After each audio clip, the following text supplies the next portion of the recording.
It happened one evening. Just a mere 2 months after we got hitched, my hubby suddenly came home with a kid in tow.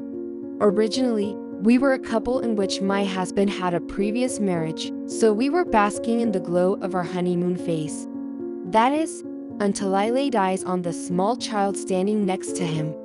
This child was the one supposed to have been taken by my hubby's ex-wife when they split up. My husband suddenly announced, I've decided to take the kid in. I was ticked off by the unilateral decision, but I kept a poker face in front of the little one. Yet, inside, I was a total mess. My hubby then said to me, I need you to take care of dinner and bath for them. And for some odd reason, he left. Irritated by the sudden situation and my husband's one-sided actions, I first checked if the kid had any food allergies or things they couldn't eat, and went on to cook dinner. While preparing the meal, I couldn't help but think, this is just awful. Maybe divorce would be better. Here we were, newlyweds, and such thoughts were already crossing my mind. The kid glanced at me fearfully while eating his meal, slowly finishing it. I couldn't help but wonder what. Does they think I'm going to poison them or something?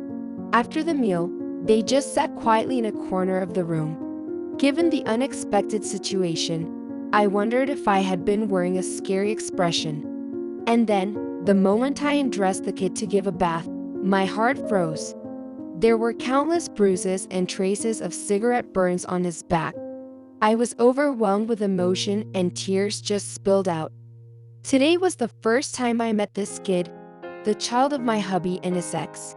I didn't particularly like or dislike them, but upon seeing those scars, I couldn't contain my emotions. Hastily checking the their clothes, I found a dirty short-sleeved shirt under their clean long-sleeved one. The paper bag my hubby brought earlier was packed with brand new clothes. These were things my hubby had bought for the kid before coming home. I'd been seeing news about child abuse frequently on TV lately, with reports often stating that mothers, their lovers, or their new spouses are often the perpetrators. But I never imagined there could be a child suffering from abuse so close to me. When the kid got out of the bath and it was time for bed, I prepared a futon for them. But they were still terrified, trembling. Seeing them so anxious, I decided to sleep next to them. As a result, the child seemed a little relieved, drifting in and out of sleep, jolting awake to make sure I was still there, before falling asleep again. This cycle repeated itself until they finally fell sound asleep.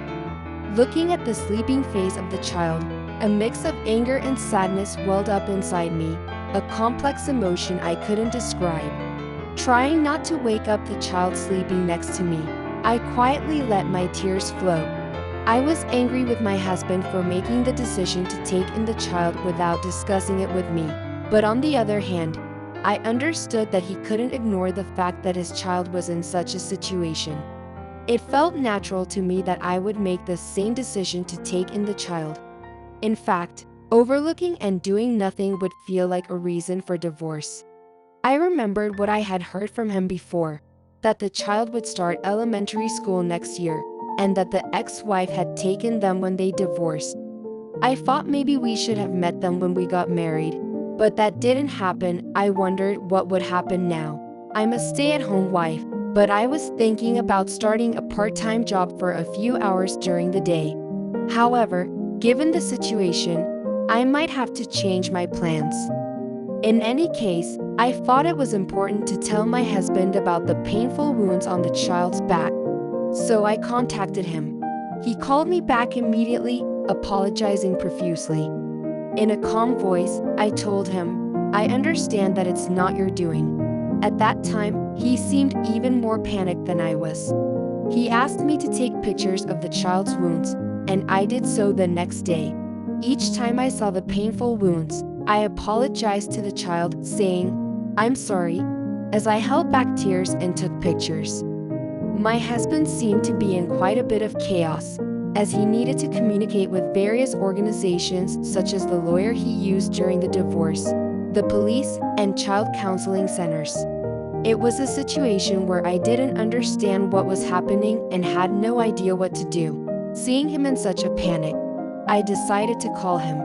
He was talking about consulting with his family, but it was vague, so I asked him to come home for once. I thought we should talk first before the situation progressed any further. Whether we end up taking him in or not, it is certain that this child needs some kind of support. The wounds on a small child's heart are deep. I wondered how we should help this child. I knew he had been married before and had a child who was taken by his ex-wife. But for some reason, I never thought about the possibility of us taking in the child. As a newlywed, I wanted a child of my own, and I was working hard to cook meals that would make my husband happy. That was me until yesterday, and I never thought the situation would change in a day. Late at night, my husband came home and explained the details. The reason for his divorce from his ex-wife was her infidelity, and they divorced when the child was 2 years old. Initially, he was able to see his child every week, but when the child entered kindergarten, it became once a month, and recently, he could only see the child once every few months. He told me that he wanted to see his child more after marrying me, but that was not possible. What surprised me even more was that the ex-wife had been in a relationship with the man she had an affair with, had married him, and they had a child together. In other words, because they had a child of their own, this child was treated as a nuisance. What self-centered parents! I felt that they were not even worthy of the name parent. Everything I heard was unbelievably shocking. Moreover, I learned that the child was not allowed to attend kindergarten. For children of this age, interaction with peers is an important step in acquiring sociability. It's the time when they should be growing by receiving various stimuli. The fact that the child started to call me Mom signifies the special time them and me spend together. By showing affection to the child feels cherished and develops trust in me. It must have been tough for the custody issue to drag on, but it's good that the problem was resolved with the intervention of the ex-wife and her husband's parents. It's very important for the child's future that they can now live in a stable environment. Feeling unsure about whether I can raise the child with confidence is a common feeling that everyone has.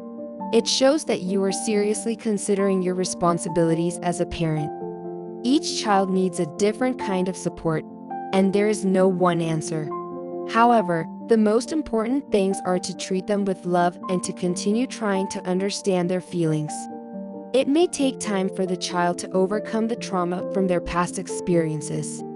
Even so, by being there to reassure them and showering them with love, the child will gradually heal. It's wonderful that we decided to take in them, and that you are determined to love and support them. The child being able to call me Mom is a result of I earning their trust. There may be difficulties in the future, but we are strong and loving. The child will continue to live happily with us. Don't forget to take care of yourself to be the support for that. It comes across that the child trusts us and feels joy living with us. The child's smiles and daily interactions with us must be bringing new happiness and stability to them. The fact that you call them my adorable sweetie and feel affectionate is really important to them. That love is likely becoming the power for her to overcome the difficulties they have experienced so far. I am considering having a child of my own, which is indeed a huge decision. Right now, I might want to focus on my honey's growth and relationship with them, and gradually ponder over this decision. I hope that my honey continues to have happy days with my husband and me. I pray that they continue to lead a life full of smiles. As a mother to this child, and as they call me Mom, and I call them my dear, I wish for this bond to continue forever.